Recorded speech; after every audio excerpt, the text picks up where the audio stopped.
It's the most heavenly face. All right, so I just finished watching Dead Ringers. It's something. It's really something. Let's chat about it. It's wild, it's twisted, and it is a very gay show. I'm going to do a quick summary, look at the sisters' relationship, delve into how very sapphic this is, and then I'm going to discuss major spoilers along with my criticisms and overall thoughts and a pretty wild theory that I have at the end. Up front, I am talking about things from episode 1 and 2, but I will let you know when I talk about spoilers beyond that.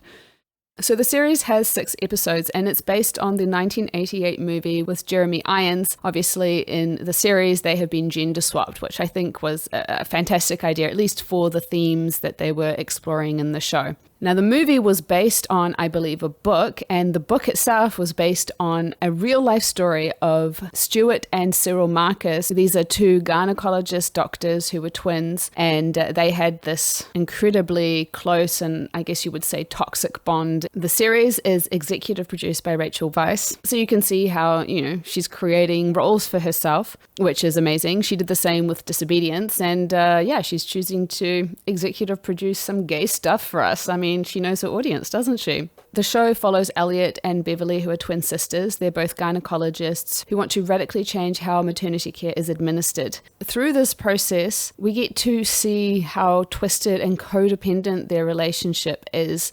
I kissed the actress. I thought I'd get her for you. Beverly? Yes? Just a quick fuck. Worried she won't live up to your fantasies. And through the process of opening up a birth centre, we get to see this taken to its final and extreme conclusion. It has elements of horror and thriller, which generally not my jam at all. Like, this is something that I would probably actively avoid, but obviously with Rachel Weizs in it, I'll give it a go. And after that first scene, I was hooked. So I guess I'm saying if you're someone who's not into horror or thriller, watch it anyway. But if you want to know a little bit more, the horror comes in the form of body horror, where we get to see graphic depictions of births, C-sections, and babies being extracted. This is not the Hollywood version at all, and it's designed to create unease as you watch it. They also show a miscarriage in the first episode, not in a way that's physically painful for the character who has it, which is Beverly, but you literally get to see the stuff. The thriller elements come through the tension between the sisters. Oh, she was incredible, Elliot. What do you mean? It's none of your business. Everything's my f***ing business. Not this.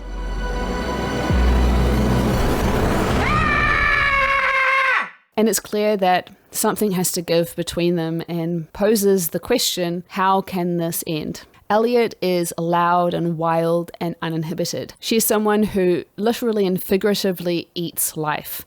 My sister says I'm a hungry person. I like to feast.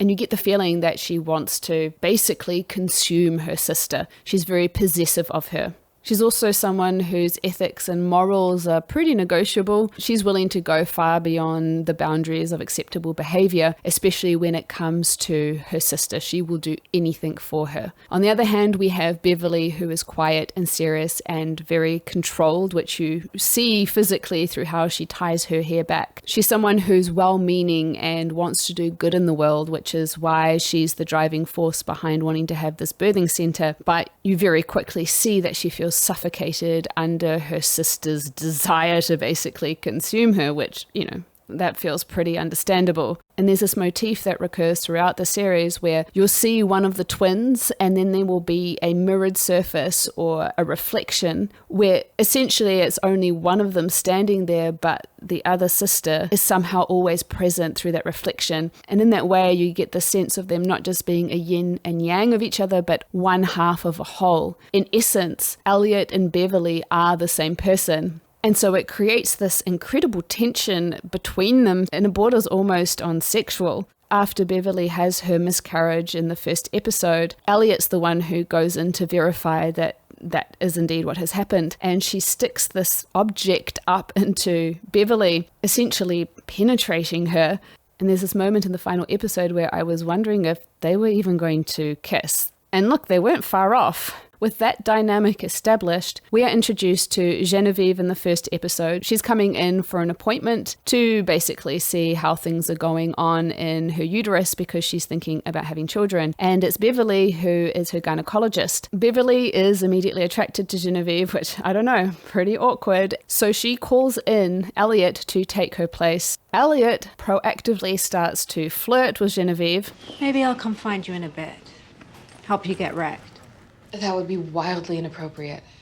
And it's clear that Beverly and Elliot have done this numerous times throughout the years. This is a pattern that they have between them. However, the pattern gets broken when, for the first time, Beverly really likes Genevieve and is interested in having a proper relationship with her. And this does not sit well with Elliot. Elliot is very possessive and jealous. And in the sense, Elliot really becomes a third wheel to this relationship. And this relationship is really lovely. It feels healthy. It feels like there's a real future for Beverly to have if she can shake off this tenacious hold that Elliot has on her. I have to give props to Brittany Oldford, who you may know from the Umbrella Academy. She did a beautiful job of being pretty much the only sane character in that entire series. And when I say that Genevieve is the only sane character, let me tell you. So we have Jennifer Earley in the show, and I have to say that I am deeply delighted by this because I was very attached to the 1995 miniseries of Pride and Prejudice. And I was a little disappointed when Jennifer didn't play gay in the Miseducation of Cameron Post. But here, my dreams are fulfilled. We get to see her play queer. And I don't know, I mean, those glasses, whew,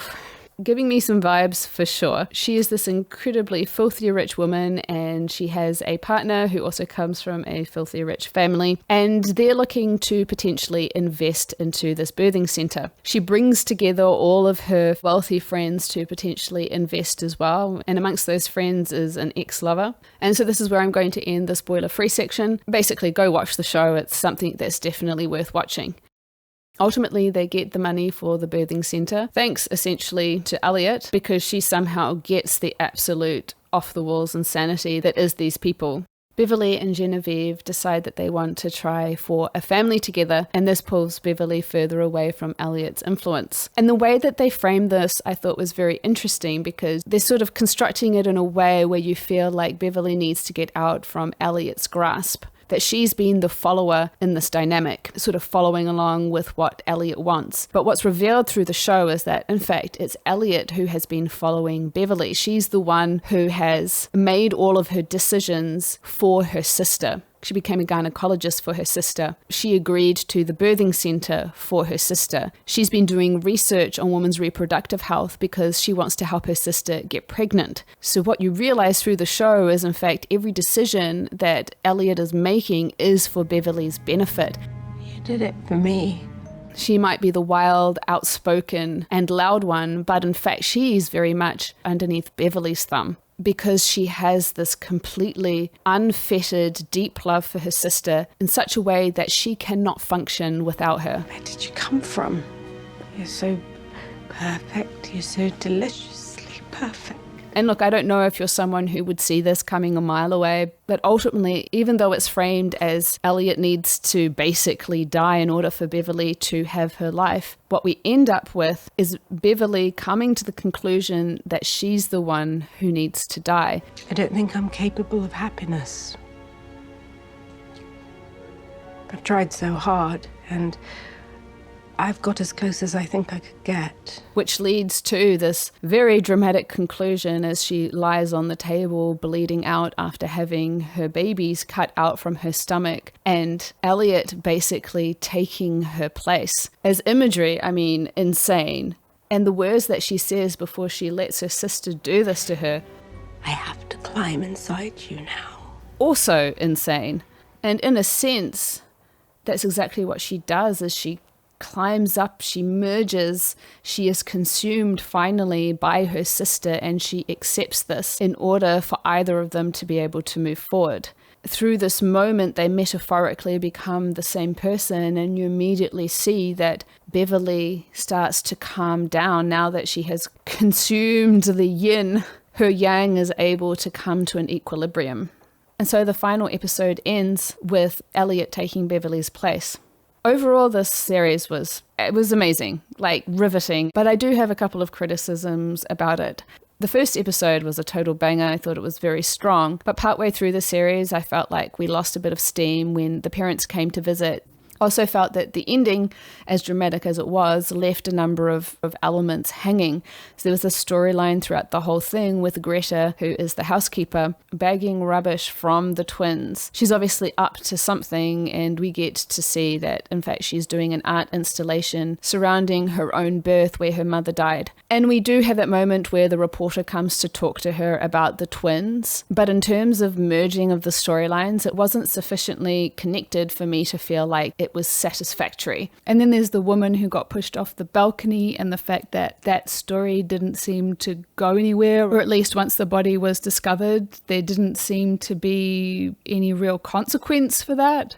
And the final thing is, I kind of wanted to understand better how Elliot felt about her new life. She had very expressly said that she doesn't care about kids. She wasn't even really interested in gynecology. She only did this for her sister. And yet she ends up with twins, and she's pretending to be her sister and has her sister's girlfriend. With the tension that had existed between Elliot and Genevieve throughout the entire season, is that gone now? Was the jealousy hidden attraction? Does she love Genevieve? Or is she only taking her sister's place and playing a role? And maybe those are questions that aren't meant to be answered, but I like Genevieve. I want to know that she's ended up with, she's ended up with someone who's completely crazy, but someone who may be crazy but also loves her. And, we didn't get to have that satisfaction.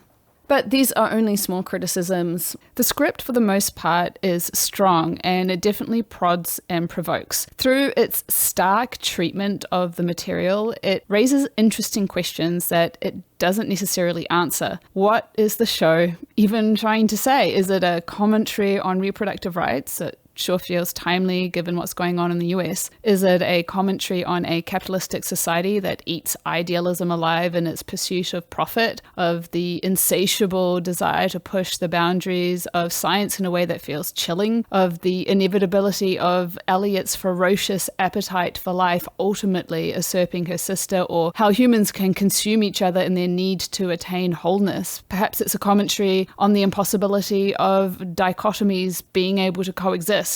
Maybe, and this is the wild theory, and it sure would need some ironing out to make complete sense given how Beverly interacts with other characters on the show, but perhaps the entire series is a metaphor for grief, where Beverly actually died in that lake that they kept referring to when they were 10, and Elliot had externalized that loss. Maybe she was the one doing everything the whole time, haunted by the ghost of her twin, and only through the birth of her own children was she able to finally heal her fractured heart. It could be why there's that motif of the reflection throughout, and why they kept swapping identities, why Elliot saw Beverly as perfect, because how can you compete with a ghost? It would explain why Elliot sacrificed everything for the dream of her sister, because she was trying to honor her. And it could also explain why, as time went on, Beverly seemed to become more and more like her sister, with how she started to eat more and how she was letting her hair down. Let me know if you think that this theory has legs. At any rate, I feel like my mind needs to chew on the show for a bit longer to distill it all. As to Rachel Weizs, she is sensational in this dual role. I'm talking major award sensational. These are incredibly complex characters, and Rachel manages to bring a warmth to both roles that makes it immensely watchable. And I don't know what ending I was rooting for, but I was rooting for them. It sure was a shocking ending though. I'm not even sure how I feel about that, to be fair. The love story between Beverly and Genevieve was entirely central to the narrative, so along with other queer characters, it made the show, as I said before, very queer, which is always a delight, especially as I feel like this show will have appeal far beyond any niche audience like ours. The show is a total hit in my mind. I would be surprised if this didn't do very, very well for Amazon. If you have watched the show, I'd love to hear what you think about it. Click on the screen for more reviews of other sapphic content, and until next time, lady lovers.